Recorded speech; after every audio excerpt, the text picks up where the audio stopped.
আসসালামু আলাইকুম, স্বাগতম ব্রেকিং পয়েন্ট সংবাদে। আমি মোহাম্মদ রায়হান আজকের সব আন্তর্জাতিক খবর নিয়ে হাজির হয়েছি। শুরুতেই জানিয়ে দিব সংবাদ শিরোনাম, তারপর বিস্তারিত। মাদুরোকে অপহরণে বাড়ছে ইরান যুক্তরাষ্ট্র যুদ্ধের শঙ্কা।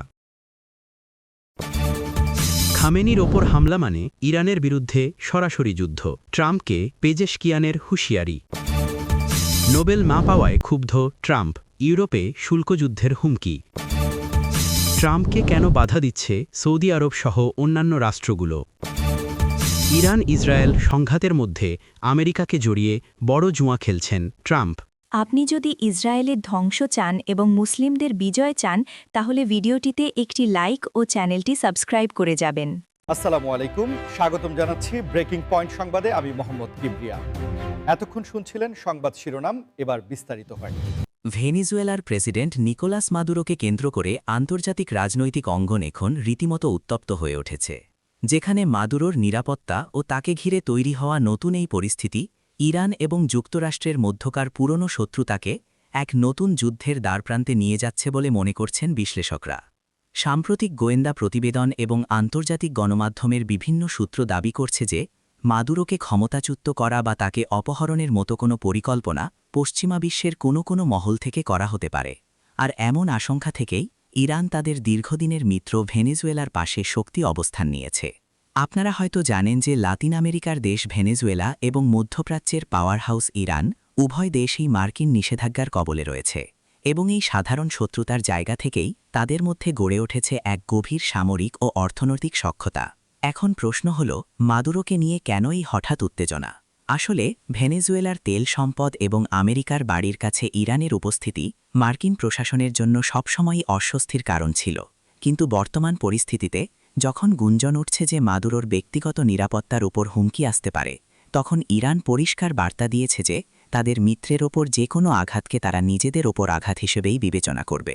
এর মানে হল, যদি কোনোভাবে মাদুরোকে টার্গেট করে কোনো সিক্রেট অপারেশন বা অপহরণের চেষ্টা চালানো হয়, তবে তেহরান চুপ করে বসে থাকবে না, এবং এর ফলে হরমুজ প্রণালী থেকে শুরু করে লোহিত সাগর পর্যন্ত ইরানের প্রক্সি বাহিনীগুলো সক্রিয় হয়ে উঠতে পারে।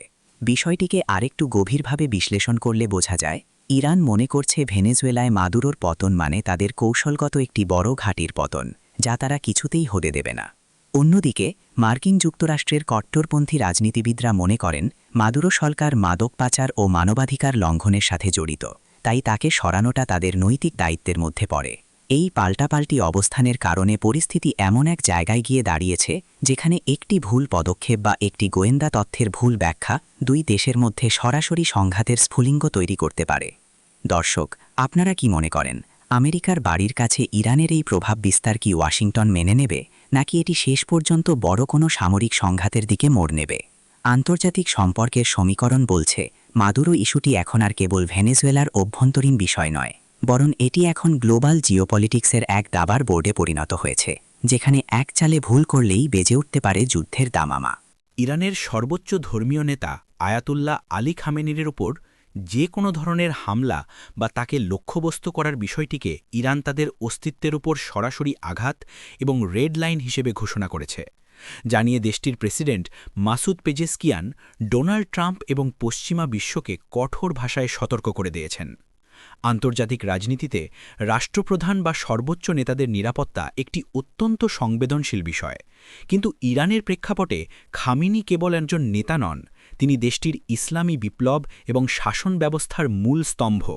তাই তার উপর যে কোনো হুমকিকে তেহরান বা নিছক সামরিক উস্কানি হিসেবে নয়, বরং ইরানের সার্বভৌমত্ব এবং তাদের ধর্মীয় মূল্যবোধের ওপর চূড়ান্ত আঘাত হিসেবে বিবেচনা করে। প্রেসিডেন্ট পেজেশকিয়ান সাম্প্রতিক এক বক্তব্যে স্পষ্ট করে বলেছেন যে যদি ট্রাম্প প্রশাসন বা তাদের মিত্র ইসরায়েল এমন কোনো দুঃসাহস দেখানোর চিন্তা করে যা খামেনির নিরাপত্তাকে বিঘ্নিত করবে, তবে এর পরিগতি হবে ভয়াবহ এবং সেটি ইরানকে সরাসরি সর্বাত্মক যুদ্ধের দিকে ঠেলে দেবে। এই হুঁশিয়ারির পেছনের কারণ বুঝতে হলে আমাদের বর্তমান মধ্যপ্রাচ্যের বারুদের মতো পরিস্থিতির দিকে তাকাতে হবে। একদিকে গাজায় সংঘাত, অন্যদিকে লেবানন ও ইয়েমেনের উত্তেজনা, সব মিলিয়ে পুরো অঞ্চলটি অস্থিতিশীল। আর এর মধ্যেই যদি ইরানের সর্বোচ্চ নেতার ওপর আঘাত আসে, তবে ইরানের রেভলিউশনারি গার্ড বা আইআরজিসি তাদের সম্পূর্ণ শক্তি নিয়ে ঝাঁপিয়ে পড়বে বলে ধারণা করা হচ্ছে। বিশ্লেষকরা বলছেন পেজেস্কিয়ানের এই বার্তাটি মূলত একটি ডিটারেন্স বা প্রতিরোধমূলক কৌশল, যার মাধ্যমে তিনি ট্রাম্পকে বোঝাতে চাইছেন যে অতীতের মতো কোনো টার্গেটেড কিলিং বা কাসেম সোলাইমানি স্টাইলের কোনো অপারেশন এবার চালানো হলে ইরান আর সংযত থাকবে না। বিষয়টি নিয়ে ওয়াশিংটনের থিঙ্ক ট্যাঙ্কগুলোতেও চলছে জোর আলোচনা, কারণ খামেনির ওপর হামলা মানে কেবল ইরানের সাথে যুদ্ধ নয়, বরং এর ফলে পুরো মধ্যপ্রাচ্য জুড়ে ছড়িয়ে থাকা ইরানের শিয়া মিলিশিয়া গ্রুপগুলো যেমন হিজবুল্লাহ, হুথি এবং ইরাকি মিলিশিয়া একযোগে মার্কিন ও ইসরায়েলি স্বার্থে আঘাত হানতে শুরু করবে, যা তেলের বাজার ধসিয়ে দেওয়া থেকে শুরু করে বৈশ্বিক অর্থনীতিকে বড় ধরনের সংকটে ফেলতে পারে। ট্রাম্প তার আগের মেয়াদে ইরানের বিরুদ্ধে সর্বোচ্চ চাপ প্রয়োগের নীতি গ্রহণ করেছিলেন, কিন্তু এবার পেজেস্কিয়ানের এই সরাসরি যুদ্ধের হুমকি প্রমাণ করে যে তেহরান তাদের পিঠ দেয়ালে ঠেকে গেছে বলে মনে করছে এবং তারা যে কোনো মূল্যে তাদের সর্বোচ্চ নেতার মর্যাদা রক্ষা করতে প্রস্তুত। দর্শক, এই উত্তপ্ত পরিস্থিতিতে আপনাদের মতামত কি? আপনারা কি মনে করেন ট্রাম্প প্রশাসন এই হুঁশিয়ারিকে গুরুত্ব দেবে, নাকি তারা তাদের আগ্রাসী নীতিতেই অটল থাকবে? কমেন্ট করে অবশ্যই জানাবেন, কারণ এই সিদ্ধান্তের উপর নির্ভর করছে আগামী দিনের বিশ্বশান্তি। বিশ্বজুড়ে নোবেল শান্তি পুরস্কার নিয়ে আলোচনা সমালোচনার শেষ নেই, তবে এবার বিষয়টি ভিন্ন মোড় নিয়েছে, কারণ সাবেক মার্কিন প্রেসিডেন্ট ডোনাল্ড ট্রাম্প নোবেল না পাওয়ায় চরম ক্ষুব্ধ হয়েছেন এবং এই ক্ষোভের বহিঃপ্রকাশ হিসেবে তিনি ইউরোপের উপর বড় ধরনের শুল্কযুদ্ধ বা ট্যারিফ ওয়ারের হুমকি দিয়েছেন। বিষয়টি শুনতে কিছুটা ব্যক্তিগত আক্রোশ মনে হলেও এর পেছনে রয়েছে গভীর অর্থনৈতিক ও রাজনৈতিক হিসেব নিকাশ। ট্রাম্প বরাবরই মনে করেন যে তার শাসনামলে মধ্যপ্রাচ্যে ইসরায়েল ও আরব দেশগুলোর মধ্যে যে অ্যাব্রাহাম অ্যাকর্ডস বা শান্তি চুক্তি স্বাক্ষরিত হয়েছিল তা ছিল ইতিহাসের অন্যতম বড় কূটনৈতিক সাফল্য এবং এর জন্য তার নোবেল শান্তি পুরস্কার প্রাপ্য ছিল। কিন্তু নোবেল কমিটি যখন তাকে উপেক্ষা করে অন্য কাউকে পুরস্কৃত করে, তখন ট্রাম্প বিষয়টিকে ইউরোপীয় এবং আন্তর্জাতিক এলিটদের পক্ষ থেকে তার প্রতি অবজ্ঞা হিসেবে দেখেন। এখন প্রশ্ন হল, নোবেল না পাওয়ার রাগে কেন তিনি ইউরোপের বাণিজ্যের উপর চড়াও হচ্ছেন? আসলে ট্রাম্প তার আমেরিকা ফার্স্ট নীতির আওতায় সবসময়ই মনে করেন যে ইউরোপীয় ইউনিয়ন বাণিজ্যের ক্ষেত্রে যুক্তরাষ্ট্রের সাথে অন্যায্য আচরণ করছে এবং তারা আমেরিকার সামরিক সুরক্ষার সুযোগ নিয়ে নিজেদের অর্থনীতিকে সমৃদ্ধ করছে।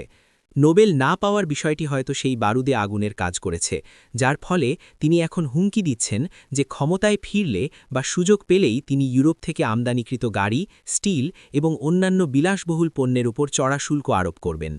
এই শুল্কযুদ্ধের হুমকি ইউরোপের অর্থনীতির জন্য এক বড় দুশ্চিন্তার কারণ হয়ে দাঁড়িয়েছে, বিশেষ করে জার্মানি ও ফ্রান্সের মতো দেশগুলোর জন্য, যাদের অর্থনীতির বড় একটি অংশ মার্কিন যুক্তরাষ্ট্রের রপ্তানির উপর নির্ভরশীল।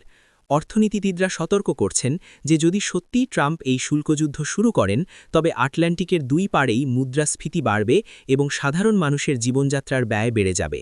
তাছাড়া এটি কেবল অর্থনীতির বিষয় নয়, এর সাথে জড়িয়ে আছে ন্যাটো জোটের ভবিষ্যৎ এবং পশ্চিমা বিশ্বের ঐক্যের প্রশ্ন, কারণ বাণিজ্যিক সম্পর্ক খারাপ হলে তার প্রভাব পড়ে সামরিক ও কূটনৈতিক সম্পর্কেও। ট্রাম্পের এই মনোভাবকে অনেকে ট্রানজ্যাকশনাল বা লেনদেন ভিত্তিক রাজনীতি বলছেন, যেখানে তিনি সম্মান বা স্বীকৃতির বিনিময়ে অর্থনৈতিক ছাড় দিতে বা নিতে চান। দর্শক, আপনাদের কি মনে হয়, একজন নেতার ব্যক্তিগত ক্ষোভ কি দুটি মহাদেশের বাণিজ্যিক সম্পর্ককে জিম্মি করতে পারে, নাকি ট্রাম্পের এই হুমকি কেবলই দর কষাকষির একটি কৌশল মাত্র? এই বিষয়টি আগামী দিনগুলোতে বিশ্ব অর্থনীতির গতি প্রকৃতি নির্ধারণে বড় ভূমিকা রাখবে বলে মনে হচ্ছে। মধ্যপ্রাচ্যের রাজনীতিতে একসময় সৌদি আরব ছিল যুক্তরাষ্ট্রের সবচেয়ে বিশ্বস্ত এবং নির্ভরযোগ্য মিত্র, কিন্তু সাম্প্রতিক সময়ে ডোনাল্ড ট্রাম্পের বিভিন্ন নীতি ও পদক্ষেপের বিরুদ্ধে সৌদি আরব সহ ওই অঞ্চলের অন্যান্য প্রভাবশালী রাষ্ট্রগুলো কেন বাধা হয়ে দাঁড়াচ্ছে, তা এখন আন্তর্জাতিক সম্পর্কের এক বড় গবেষণার বিষয় হয়ে দাঁড়িয়েছে। অতীতে আমরা দেখেছি রিয়াদ এবং ওয়াশিংটনের সম্পর্ক ছিল তেলের বিনিময় নিরাপত্তার, কিন্তু ক্রাউন প্রিন্স মোহাম্মদ বিন সালমানের নেতৃত্বে সৌদি আরব এখন তাদের পররাষ্ট্রনীতিতে আমূল পরিবর্তন এনেছে এবং তারা আর অন্ধভাবে যুক্তরাষ্ট্রের হুকুম মানতে নারাজ। ট্রাম্প যখন ইরানের বিরুদ্ধে সর্বোচ্চ চাপ প্রয়োগের কথা বলছেন বা ইসরায়েলকে একচেটিয়া সমর্থন দিচ্ছেন, তখন সৌদি আরব সহ আরব আমিরাত, কাতার এবং জর্ডান মনে করছে যে এই একপাক্ষিক নীতি তাদের জাতীয় নিরাপত্তার জন্য হুমকি হয়ে দাঁড়াতে পারে। বিশেষ করে সৌদি আরব এখন তাদের উচ্চাভিলাষী ভিশন 2030 বাস্তবায়নে ব্যস্ত, যার জন্য প্রয়োজন আঞ্চলিক স্থিতিশীলতা এবং যুদ্ধহীন পরিবেশ। তাই তারা চীনের মধ্যস্থতায় ইরানের সাথে সম্পর্ক স্বাভাবিক করেছে এবং তারা চায় না যে ট্রাম্পের কোনো হঠকারী সিদ্ধান্তের কারণে তাদের সেই অর্জিত স্থিতিশীলতা নষ্ট হোক বা তাদের তেলের স্থাপনাগুলো আবার হুথি বা ইরানি হামলার শিকার হোক। এ কারণেই আমরা দেখছি ট্রাম্প যখন ইসরায়েল ও ইরানের সংঘাতকে উস্কে দেওয়ার মতো কথা বলছেন, তখন রিয়াদ সেখান থেকে দূরত্ব বজায় রাখছে এবং তারা পরিষ্কার বার্তা দিচ্ছে যে তাদের আকাশসীমা বা ভূমি ব্যবহার করে ইরানের ওপর কোনো হামলা চালাতে দেওয়া হবে না। এছাড়া ফিলিস্তিন ইস্যু এখন আরব বিশ্বের জনগণের কাছে অত্যন্ত আবেগের বিষয় হয়ে দাঁড়িয়েছে। তাই গাজায় ইসরায়েলি আগ্রাসনের মধ্যে ট্রাম্পের ইসরায়েল ঘেঁষা নীতিকে সমর্থন করা সৌদি রাজপরিবারের জন্য অভ্যন্তরীণ রাজনীতির ক্ষেত্রেও ঝুঁকিপূর্ণ হতে পারে। অন্যান্য আরব রাষ্ট্রগুলো এখন বহুমুখী পররাষ্ট্রনীতি অনুসরণ করছে, যেখানে তারা আমেরিকার পাশাপাশি চীন এবং রাশিয়ার সাথেও সম্পর্ক রাখছে, যা ট্রাম্পের হয় আমাদের সাথে না হয় বিপক্ষে নীতির সাথে সাংঘর্ষিক। এই যে ট্রাম্পকে বাধা দেওয়া বা তার পরিকল্পনায় অসহযোগিতা করা, এটা প্রমাণ করে যে মধ্যপ্রাচ্যের দেশগুলো এখন নিজেদের স্বার্থ বা স্ট্র্যাটেজিক অটোনমি রক্ষায় অনেক বেশি সচেতন এবং তারা আর আমেরিকার দাবার গুটি হিসেবে ব্যবহৃত হতে চায় না। দর্শক, আপনারা কি লক্ষ্য করেছেন সৌদি আরবের এই পরিবর্তন? আপনাদের কি মনে হয়, ট্রাম্প যদি আবারও ক্ষমতায় আসেন বা চাপ প্রয়োগ করেন, তবে কি সৌদি আরব তাদের এই স্বাধীন অবস্থান ধরে রাখতে পারবে? ইরান এবং ইসরায়েলের মধ্যে চলমান ছায়াযুদ্ধ এখন আর গোপন কোনো বিষয় নয়, কিন্তু উদ্বেগের বিষয় হল এই সংঘাতের মধ্যে ডোনাল্ড ট্রাম্প আমেরিকাকে সরাসরি জড়িয়ে যে বড় ধরনের জুয়া খেলছেন, তা পুরো বিশ্বের জন্য এক অশনি সংকেত হয়ে দেখা দিচ্ছে। বিশ্লেষকরা মনে করছেন ট্রাম্প তার রাজনৈতিক ফায়দা হাসিলের জন্য বা নিজেকে ইসরায়েলের সবচেয়ে বড় বন্ধু প্রমাণ করার জন্য এমন সব প্রতিশ্রুতি দিচ্ছেন বা পদক্ষেপ নিচ্ছেন, যা আমেরিকাকে মধ্যপ্রাচ্যের মাটিতে আরেকটি দীর্ঘমেয়াদী এবং রক্তক্ষয়ী যুদ্ধের ফাঁদে ফেলে দিতে পারে। ট্রাম্প হয়তো ভাবছেন যে ইরানের বিরুদ্ধে কঠোর সামরিক অবস্থান নিলে বা ইসরায়েলকে ইরানের পারমাণবিক স্থাপনায় হামলার জন্য সবুজ সংকেত দিলে তিনি আমেরিকার অভ্যন্তরীণ রাজনীতিতে শক্তিশালী নেতা হিসেবে আবির্ভূত হবেন, কিন্তু তিনি হয়তো এই জুয়ার ঝুঁকিগুলো পুরোপুরি আন্দাজ করতে পারছেন না। ইরান এখন আর আগের মতো দুর্বল অবস্থানে নেই। তাদের হাতে রয়েছে অত্যাধুনিক ব্যালিস্টিক মিসাইল, ড্রোন প্রযুক্তি এবং পুরো অঞ্চল জুড়ে ছড়িয়ে থাকা বিশাল প্রক্সি নেটওয়ার্ক, যা দিয়ে তারা নিমেষেই আমেরিকান ঘাঁটিগুলোতে পাল্টা আঘাত হানতে সক্ষম। আমেরিকাকে এই সংঘাতে সরাসরি জড়ানোর মানে হল হাজার হাজার মার্কিন সৈন্যের জীবন ঝুঁকিতে ফেলা এবং ট্রিলিয়ন ডলারের যুদ্ধব্যয় কাঁধে নেওয়া, যা মার্কিন অর্থনীতির জন্য এই মুহূর্তে বড় বোঝা হয়ে দাঁড়াতে পারে। তাছাড়া রাশিয়া এবং চীনও এই পরিস্থিতিতে চুপ করে বসে থাকবে না। তারা ইরানকে সমর্থন দিয়ে আমেরিকাকে মধ্যপ্রাচ্যের কাঁদায় আটকে ফেলার চেষ্টা করবে, যা বৈশ্বিক ক্ষমতার ভারসাম্য নষ্ট করে দিতে পারে। এই জুয়া খেলার মাধ্যমে ট্রাম্প হয়তো সাময়িক হাততালি পাবেন, কিন্তু দীর্ঘমেয়াদে এটি আমেরিকার গ্লোবাল লিডারশিপ এবং মধ্যপ্রাচ্যের অবশিষ্ট স্থিতিশীলতাকে ধ্বংস করে দিতে পারে। অনেকে বলছেন ট্রাম্পের এই কৌশল আসলে আগুন নিয়ে খেলা, কারণ ইসরায়েল ইরান সংঘাতের কোনো সহজ সমাধান নেই এবং এখানে তৃতীয় পক্ষ হিসেবে আমেরিকা জড়িয়ে পড়লে তা বিশ্বযুদ্ধ পরিস্থিতির দিকে মোড় নিতে পারে। দর্শক, ভাবুন তো একবার, আমেরিকার মতো সুপার পাওয়ার যদি সরাসরি এই যুদ্ধে নামে, তবে তেলের দাম কোথায় গিয়ে ঠেকবে এবং আমাদের মতো সাধারণ দেশগুলোর ওপর তার কী প্রভাব পড়বে? ট্রাম্প কি জেনে বুঝে এই ঝুঁকি নিচ্ছেন, নাকি এটি তার আবেগী সিদ্ধান্তের ফল? এ নিয়ে বিতর্কের ঝড় বইছে বিশ্বজুড়ে।